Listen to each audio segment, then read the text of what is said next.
Guys कभी कभी ना ब्रांड्स कुछ ऐसे प्रोडक्ट्स लेके आते हैं जिनके अंदर multiple engine option, multiple variants, multiple transmission options की जरूरत नहीं पड़ती है। और उनमें से होंडा एलिवेट एक ऐसा प्रोडक्ट है, अनलाइक टाटा, अनलाइक किया, अनलाइक Hyundai, होंडा ने ये चूज किया कि वो एक ही इंजन में अपनी गाड़ी को ऑफर करेंगे और एक ही ट्रांसमिशन ऑप्शन देंगे एज ऑटोमेटिक ट्रांसमिशन। बट ये गाड़ी एक्चुअली कंसिडरेबल है टू मेनी पीपल्स अराउंड जो अभी भी कुछ कन्वेंशनल कार्स के ऊपर डिपेंड है।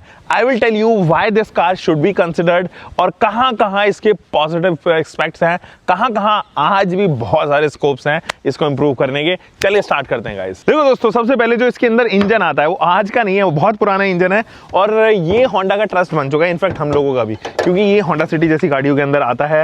ये मोबिलियो में आया करता था या BRV के अंदर आया करता था, तो बहुत सारी गाड़ियों के अंदर ये ऑलरेडी प्रेजेंट है। अब ये जो इंजन है ना वो बहुत रिलायबल है, आप इसको लाखों किलोमीटर चला लो। मतलब I have even seen Honda city जिसके अंदर ये इंजन 5 लाख किलोमीटर तक कर चुका है और उसके बावजूद भी कोई साइन नहीं है वियर एंड टियर के। तो ये एक ऐसा इंजन है जो आपको हो सकता है कि आपकी जिंदगी भर तक लास्ट कर जाए, बट आजकल कहाँ इतनी जो है वो लाइफें रह गई हैं गाड़ियों की, प्रॉब्लम यही है। तो ये गाड़ी कभी भी, या ये इंजन फॉर दैट मैटर, कभी भी आपको ना प्रॉब्लम क्रिएट नहीं करेगा। इसका जो है वो कभी भी ऐसा नहीं होगा कि अचानक से इंजन हॉल हो गया है। हमेशा ये इंजन, चाहे वो टेरेन कोई भी हो, आप डेजर्ट में चलाओ, आप चलाओ माउंटेन्स में या फिर प्लेन्स में, किसी भी ट्रेन में, किसी भी एटमॉस्फेयर में, this is one such engine जो एक्चुअली में बहुत सारे टर्बो इंजन से ज्यादा बेटर साउंड करता है, ज्यादा बेटर परफॉर्मेंस देता है, रिलायबल है, लेस ऑन मेंटेनेंस शायद उतना नहीं हो, लेकिन हाँ ये लॉन्ग लास्टिंग है। इसके ऊपर आप बखूबी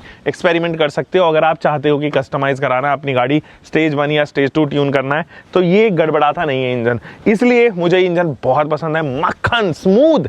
NVH के मामले में बिल्कुल सटल नॉइज है इसकी।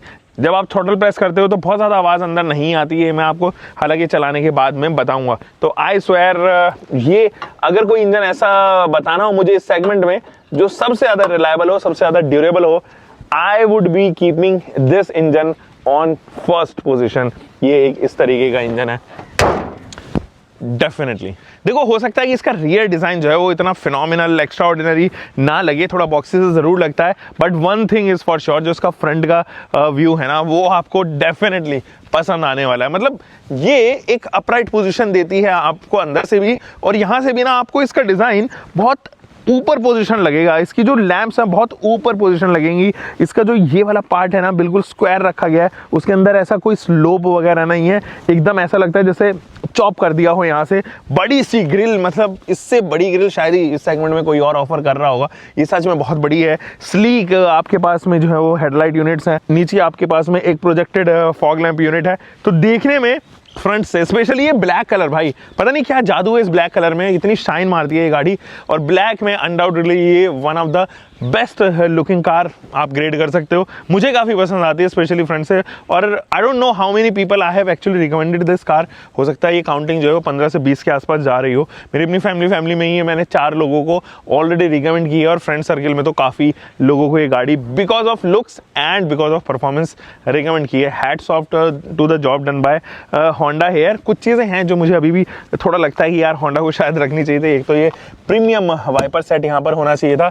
कैमरा के साथ साथ रडार बेस्ड जो है वो आपके पास में एडास हो सकता था, बहुत बड़ी चीज़ नहीं है। We have seen in Honda cars, हमने इंटरनेशनली देखी है, सभी में तो आता है, यहाँ पे एक रडार दे दिया जाता तो और थोड़ा जो है वो प्रीमियम कैरेक्टर ऐड हो सकता था। इनफैक्ट साइड में भी कुछ और ऑप्शन हो सकते थे, जैसे कि ये की होल को जो है वो इजीली हाइड किया जा सकता था। होंडा ने न जाने क्यों ये नीचे दिया गया है। रिक्वेस्ट बटन भी आपको एक ही साइड मिलता है।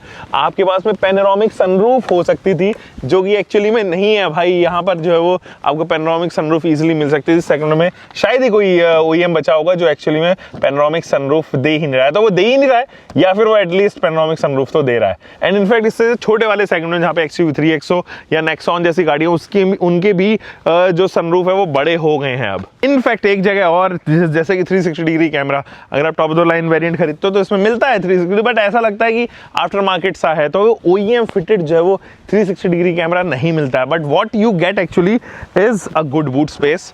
आपको बेहतरीन बूट स्पेस जो है वो यहाँ पर मिलेगा। मतलब अमेजिंग बूट स्पेस है जो आपको यहाँ पर ऑफर होते हुए नजर आएंगे। देखो 2 नींबू हैं, दोनों नींबू मेरे फार्म हाउसेस के हैं और यहाँ पर एक छोटा टायर जो है वो स्पेयर व्हील जिसे हम कहते हैं वो यहाँ पर देखने को नजर आएगा। एंड सेकंड रो का कंफर्ट इसका अभी भी मैं कहूँगा कि काफ़ी गाड़ियों से काफ़ी OEM से ज़्यादा बेटर है। गाइस जो इसके इंटीरियर्स हैं वो आपको पसंद आएंगे।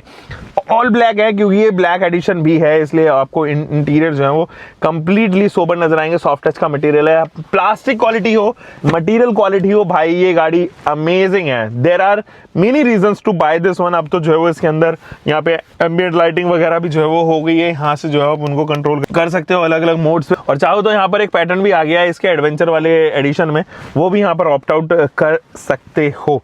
कुछ चीज़ें जैसे कि इलेक्ट्रिक पार्क ब्रेक वो नहीं है आपके पास में, USB-C टाइप की अवेलेबिलिटी नहीं है, जो मुझे लगता है कि बहुत बड़ी चीज़ नहीं थी, होंडा के लिए दे सकते थे। 12 वोल्ट का DC सप्लाई दिया गया है, वायरलेस चार्जिंग ऑप्शन है।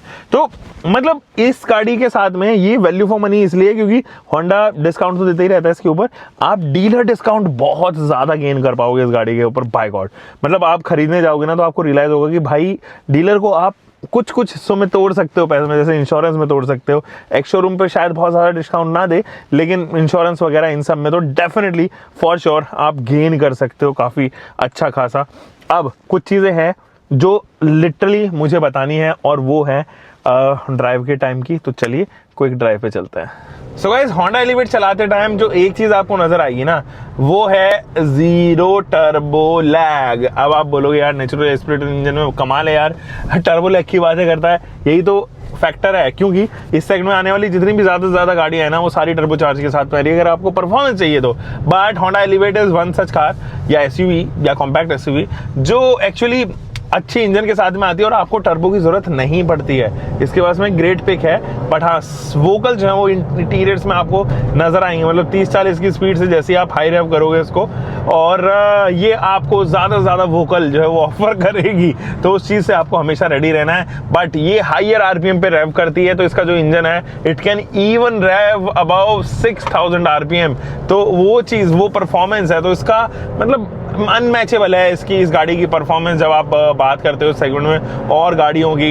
ये हालांकि अगर आप देखोगे तो 120 PS की पावर ही प्रोड्यूस करती है, वो पावर नहीं है इसके पास में जो सेल्टॉस या किया अपने टर्बो इंजन के साथ में प्रोड्यूस करते हुए नजर आएंगे। बट फिर उनके साथ में इसका कंपैरिजन भी बहुत ज्यादा जो है वो नहीं बन पाता। जैसे आप देखोगे कर्व के पास में, कर्व टर्बो के पास में एक टर्बो चार्जर लगा हुआ है, तब भी वो 120 PS के आसपास की पावर प्रोड्यूस करती है, सेम PS जो आप नेक्सॉन में देखते हो, लेकिन थकेला इंजन है भाई वो, बाय गॉड इसके सामने तो ये चीज तो फॉर श्योर है। क्या चीज आपको ध्यान रखनी जब आप एक होंडा एलिवेट ले रहे हैं, देखो CVT में अगर आप लोगे तो ज्यादा फायदे रहेगी, हालांकि वो और थोड़ा वोकल्स प्रोड्यूस करेगी, बट CVT इसका वैल्यू फॉर मनी है। छोटे वेरिएंट से ही जो है वो CVT स्टार्ट हो जाते हैं, जिसकी वजह से आप उसको, जिसकी वजह से वो लोग जो एक प्रॉपर ऑटोमेटिक ट्रांसमिशन देख रहे थे इस सेगमेंट की गाड़ियों में, वो एक्सपेंसिव फील नहीं होता, वो थोड़ा सा बजटेड आपको जो है वो लगता है।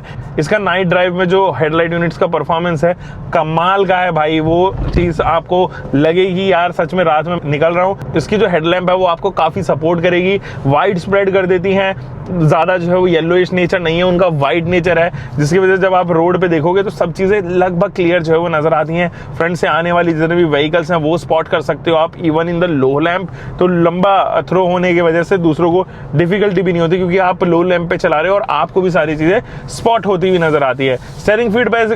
स्टीयरिंग फीडबैक इज गुड, उसके अंदर बहुत ज्यादा ऐसा प्ले वगैरह तो नहीं है। Braking bite is also good, तो ब्रेक वगैरह डेफिनेटली ये अच्छी तरीके से कर लेती है, मैनेज कर लेती है। स्टेबल है, कंफर्टेबल राइड एंड ड्राइव जो है वो आपको इस गाड़ी की देखने को नजर आएंगे। ऑल ब्लैक इंटीरियर्स होने की वजह से मुझे उम्मीद है ये ज्यादा जो है परेशान करेगी आपको गर्मियों में, तो वो लोग जो ज्यादा गर्म क्षेत्र में रहते हैं या वो लोग जो गर्मियों में जो है अपनी गाड़ी को ज्यादा चलाते हैं, उनको थोड़ा देर पहले जो है वो गाड़ी को स्टार्ट करके रखनी पड़ेगी। There is a way to do it. इस गाड़ी के अंदर जो बटन नहीं है, बट जब आप CVT वगैरह इसका टॉप ऑफ द लाइन खरीदोगे तो एक बटन जरूर आपको एक्स्ट्रा मिल जाता है, जिससे आप अपनी गाड़ी को 10 मिनट 5 मिनट पहले जो है वो रिमोटली एक्सेस कर पाओगे और गाड़ी जो है वो आपको ठंडी मिलेगी।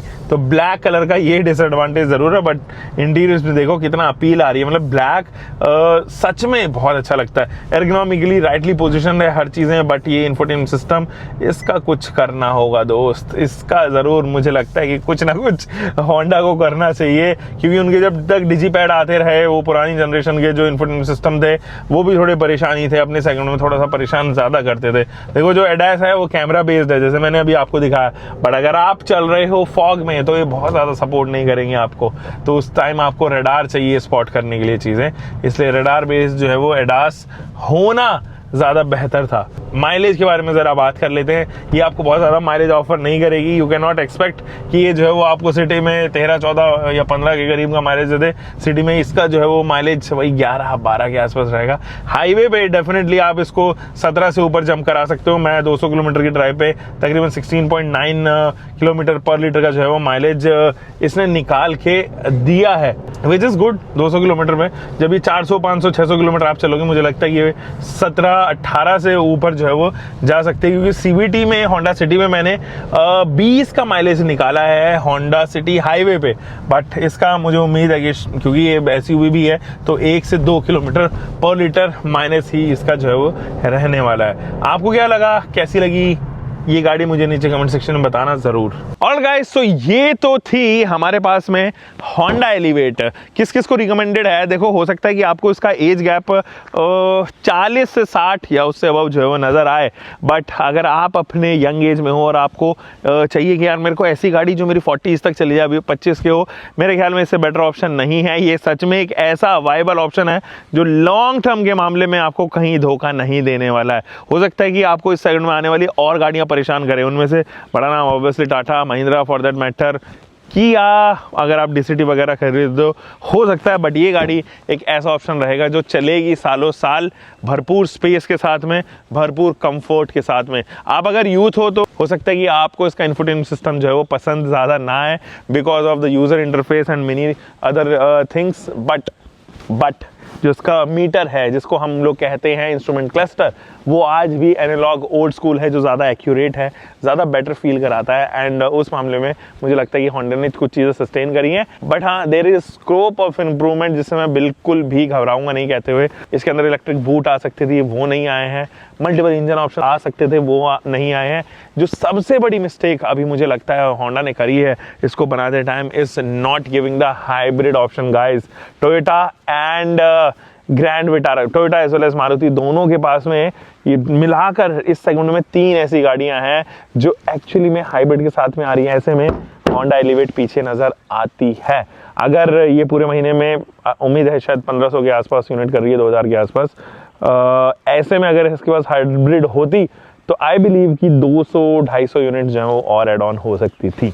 चलिए दोस्तों, हम मिलेंगे एक और नई वीडियो के साथ में। आप तब तक अपना ध्यान रखें, सुरक्षित चलें। Take care guys.